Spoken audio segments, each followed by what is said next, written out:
Olá, meus amigos. Bonjour mes amis, Em o nome do Senhor, au nom du Seigneur Jésus, em o nome do au nom Filho, du Dieu Fils, aí mesmo onde você está, là même où vous êtes, a paz. recevez la paix, Recebam a recevez bênção do Pai, do Filho, la bénédiction du Père, du Fils et du Saint-Esprit. Cette bénédiction que nous déterminons, que nous administrons, não são coisas, ce ne sont pas des choses matérielles, mas sobretudo mais surtout uma mente sã, pura, une pensée saine, pure, propre, nada illuminée do santo. par le Saint-Esprit. Porque Parce que não houver s'il n'y a pas entendimento, une compréhension de la parole de Dieu, todas as bênçãos toutes les bénédictions materiais. physiques, matérielles, vont se perdre. Pensa comigo, amiga e amigo. Pensez avec moi, mes amis. Vous avez un enfant, un fils, une fille. Cet enfant 3 anos. a 2 ans, 3 ans. Para ela, tudo Lui donnez-vous tout ce qu'elle veut? Non. você procura Vous cherchez par-dessus tout à donner sobrepensar ce que vous savez, votre expérience, vos enseignements, ce qui est juste, ce qui est correct. Vous cherchez à enseigner cet enfant cresça, pour qu'elle grandisse que passar. sans avoir à passer par la souffrance Não é assim? que vous avez passée, n'est-ce pas ainsi? Que o bom C'est ainsi que le bon père, la bonne mère se comportent face à leurs enfants, donnant à leurs enfants que vai lhes dar uma ce qui leur donnera une vie, leur projettera une vie en accord caráter. avec leur caractère. Freire, não é verdade? Pour ne pas souffrir, n'est-ce pas? Le monde est fait de choix. Olha o que é bom, Si vous choisissez ce qui est bon, vous allez moissonner ce qui est bon, les fruits de ce qui est bon. Si vous choisissez ce qui est mauvais, vous allez moissonner les fruits de ce qui est mauvais. anda na verdade, Si vous marchez dans la vérité, vous allez moissonner les fruits de la vérité. Mais si vous marchez dans le mensonge, vous allez moissonner les fruits du mensonge. Tout dépend de vous. quer dizer, a minha vida C'est-à-dire, ma vie dépend de cette direction. Et seul le Saint-Esprit pessoas peut convaincre les personnes de ce qui est para correct, que elas venham evitar. pour qu'elles viennent éviter de fuir du mal. Bien, Dada a bênção, agora la bénédiction étant donnée, maintenant, nous allons à l'enseignement fundamental fondamental relacionamento, pour une relation avec Dieu, para uma comunhão com Deus, pour une communion avec Dieu, vida com Deus. une vie avec Dieu. E uma vida com Deus, Et une vie avec Dieu, mariée à Dieu, vous n'avez besoin de rien d'autre, n'est-ce pas? é muito legal.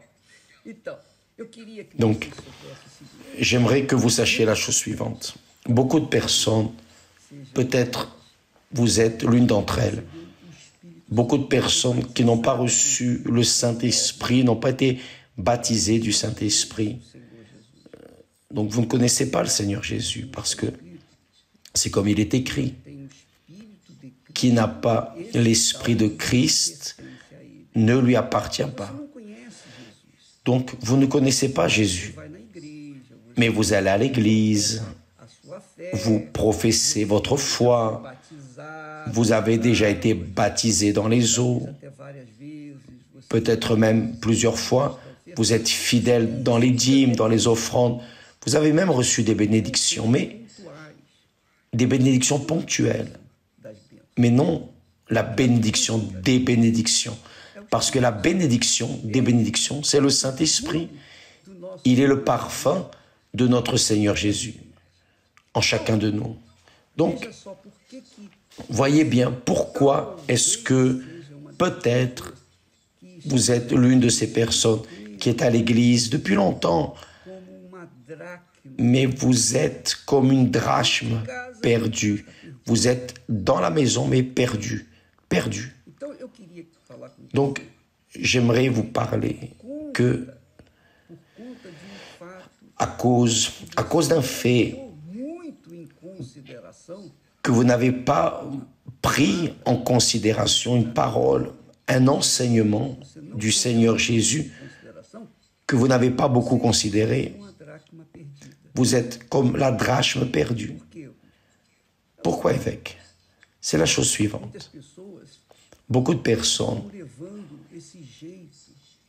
mènent cette manière d'être, cette religiosité, fidélité à l'Église, la fidélité au pasteur, à l'évêque, mais non une fidélité au véritable Seigneur. Et c'est pour cela qu'elles souffrent, elles gémissent. Tantôt elle est bien, tantôt elle va mal. Un jour, elle va très bien, heureuse. Se passe 2, 3, 4 jours, une semaine, un mois, et elle reste mal. Même ainsi, elle continue fidèle dans sa religiosité. Pourquoi cela arrive-t-il? Et je vais répondre ici, j'ai la certitude que le Saint-Esprit va parler à ceux qui sont dans cette situation et qu'il va résoudre ce problème. Ou plutôt, il va donner la solution du problème. Mais il revient à chacun de prendre la décision. Voyez, beaucoup de personnes donnent priorité au baptême du Saint-Esprit. Sauf que, pour que vous puissiez donner priorité au baptême du Saint-Esprit, d'abord, vous devez être enseveli à travers le baptême des eaux. Ah, mais j'ai déjà été baptisé. Moi aussi. Je me rappelle que je suis passé 4 fois dans les eaux. Moi. Au début de ma foi, je n'avais pas de connaissances, je n'avais pas d'informations, d'orientation. Donc, je faisais à ma manière. Je péchais, je demandais pardon et j'allais me baptiser. C'était comme ça. Mais cela ne pouvait pas résoudre le problème. Qu'est-ce qui résout le problème? Le baptême du Saint-Esprit, ou plutôt le baptême des eaux, est aussi important que le baptême du Saint-Esprit. Il n'est pas moins important. Le baptême dans les eaux est aussi important que le baptême du Saint-Esprit. Si vous ne le saviez pas, sachez-le. Pourquoi? Vous allez comprendre ce que signifie le baptême des eaux, le baptême du Saint-Esprit. Que signifie le mot baptême? Baptême veut dire ensevelissement. Baptême est un ensevelissement. Auparavant, dans les temps où les serviteurs étaient achetés et selon le maître que le serviteur servait, alors certains serviteurs restaient tellement liés à leur maître que lorsque le maître mourait, le serviteur voulait être enseveli vivant avec son maître qui venait de mourir. Vous croyez en ça? Bien. Cela se passait dans le passé. Cela arrivait. C'était l'unité et la communion. Le serviteur était tellement lié à son maître. Le maître était tellement bon envers son serviteur que le serviteur ne voulait rien. Le plaisir du serviteur était de servir son maître. Si cet esprit était dans les églises, ce monde serait une mer de roses. Voyez, le baptême des eaux suit ce modèle. Vous vérifiez que quand le peuple d'Israël est sorti de l'esclavage, Il est passé par où? Par le milieu de la mer Rouge. C'était un type de baptême, c'était un baptême. Sauf que ce baptême, ce peuple tout entier qui est passé là, par la mer Rouge, est mort dans le désert parce qu'il s'est révolté contre Dieu. Parce qu'ils n'ont pas été réellement, ils ne considéraient pas la parole de Dieu. Donc, une nouvelle génération, leurs enfants, sont nés dans le désert, ont grandi dans le désert, et donc sont entrés ou ont pris possession de la terre promise. Mais d'abord, ils ont dû passer par le fleuve Jourdain, un autre baptême. Vous voyez? Jean-Baptiste est celui qui est venu annoncer Jésus, préparer le chemin du Seigneur Jésus. Que faisait Jean-Baptiste là dans le désert? Il baptisait les personnes repenties. Jésus a dit, avant de monter aux cieux, il a dit à ses disciples, allez par tout le monde et prêchez la bonne nouvelle, c'est-à-dire enseigner l'évangile, parler de l'évangile, les bonnes nouvelles. Prêcher la bonne nouvelle à toute la création, ce que l'Église universelle a proposé, essaye de prêcher à toute la création. Aller par tout le monde et prêcher la bonne nouvelle à toute la création. Celui qui croira et qui sera baptisé sera sauvé. Voyez, Jésus n'a pas dit qui croit sera sauvé, non. Celui qui croira et qui sera baptisé sera sauvé. Il a conclu, mais celui qui ne croira pas dans la parole de Dieu sera condamné. Chaque jour, nous sommes là, prêchant la parole de Dieu, cherchant à enseigner ce que Dieu nous a donné, cherchant à donner ce que Dieu nous a donné.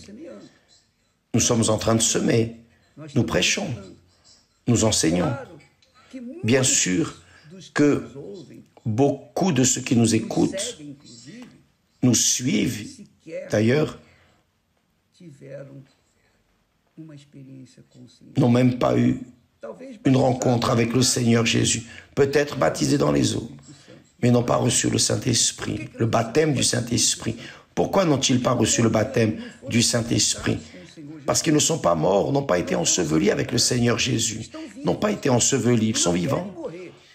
Ils ne veulent pas mourir, ou plutôt, ils ne veulent pas faire mourir leur vieille nature, la nature charnelle.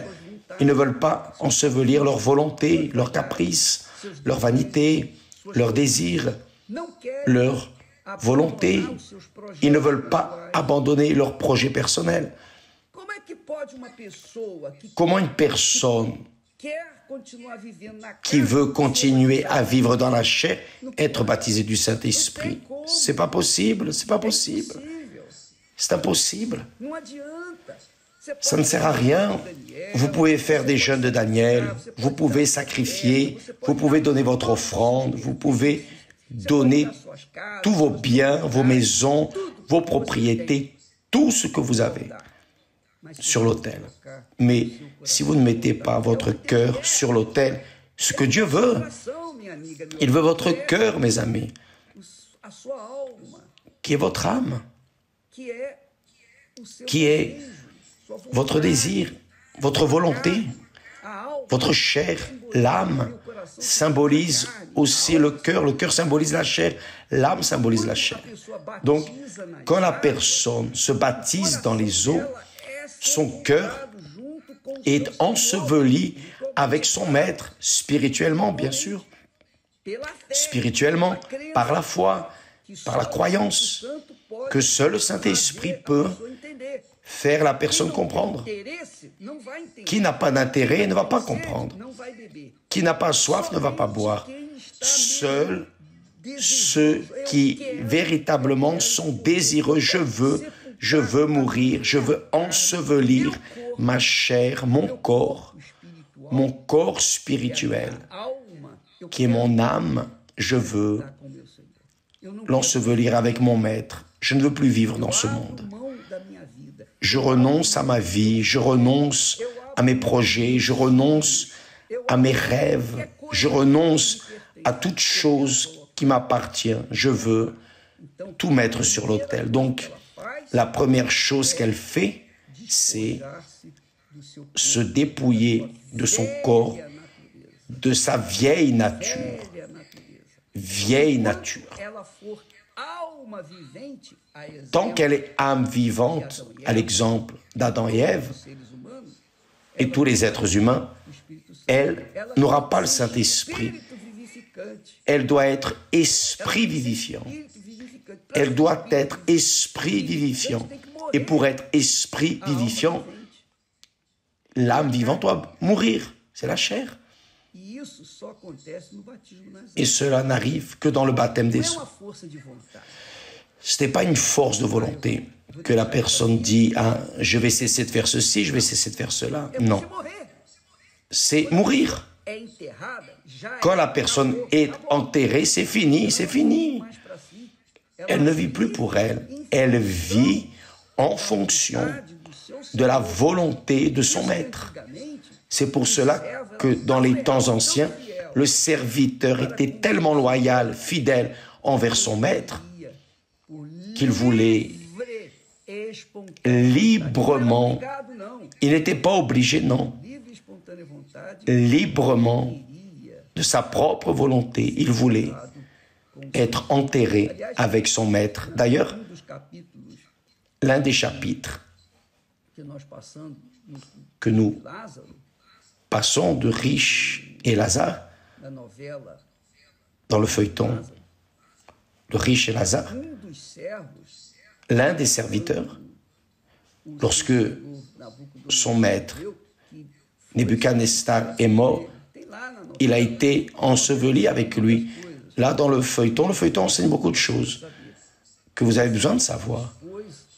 Il s'est disposé à être enterré, enseveli avec l'empereur, avec son maître, parce qu'il l'aimait beaucoup. Donc, cela doit aussi arriver spirituellement en relation au Seigneur Jésus. Si moi, réellement, j'ai remis ma vie au Seigneur Jésus, je n'ai plus de vie. Ma vie lui appartient. C'est fini.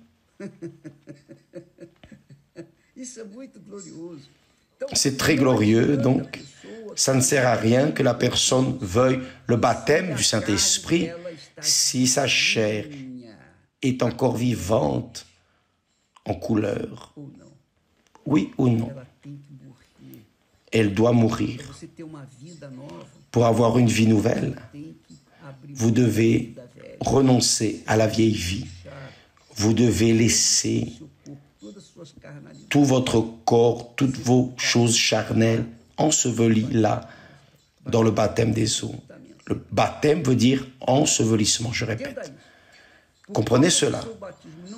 À cause, parce que votre baptême n'a pas été valide, vous ne recevez pas le Saint-Esprit. Mais évêque, et ces personnes qui ont reçu le baptême du Saint-Esprit avant d'être baptisées des eaux. Demain, je vais parler à ce sujet. Sinon, ça va être beaucoup de choses, beaucoup d'informations. Demain, nous parlerons de ce sujet. Mais je veux que vous sachiez que le modèle de la foi chrétienne est celui-ci. Jésus a dit, prêchez la bonne nouvelle à toute la création. Celui qui croira, oh je crois, amen.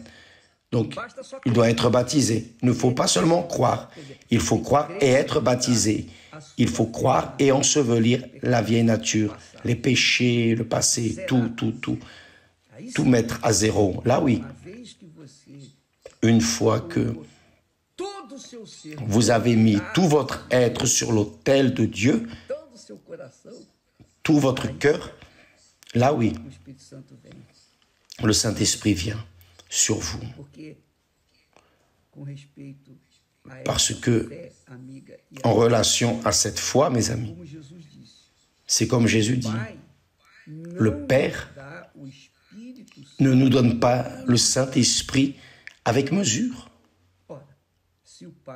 Bien, si le Père ne nous donne pas le Saint-Esprit avec mesure, en d'autres mots, il ne donne pas 99% du Saint-Esprit, non, c'est 100%. Donc, que pensez-vous qu'il veut de chacun d'entre nous? 99%?